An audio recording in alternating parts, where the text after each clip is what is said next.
Honorable Finance Minister, Mr. Pranab Mukherjee, distinguished secretaries from the Finance Ministry,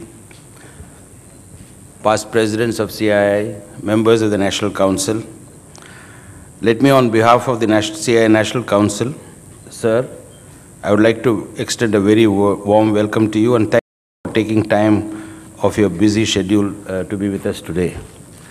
I know ever since you presented the budget, you have been extremely busy talking to various stakeholders, and we are very grateful to you for coming and spending some time with the CII members.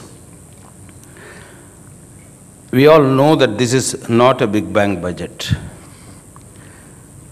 but we also know the reasons as to why it's not a big bang budget. It is definitely not due to lack of desire, and we do know that it is due to political compulsions. Of course, this budget has indeed many positives. And we want to thank you for accepting many of CII's recommendations in formulating the budget. And the many positives are in the infrastructure sector, in the health sector, in the power sector, education sector, skill development sector, in the agricultural sector. And we thank you for being progressive on those. Of course, there are also some worrisome aspects of the budget, especially with respect to retrospective amendments, which we would like to discuss with you.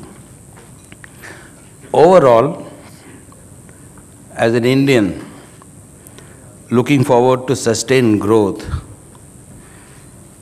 we can't help being a little bit worried that political compulsions of this country have had a bigger say than economic fundamentals.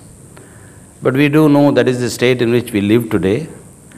But we also know that with your adroit skills, you will be able to overcome the political compulsions also and bring the country back on economic road and on the road to economic recovery. Thank you very much. And once again, I would like to welcome you. And may I request you, sir, to address the National Council.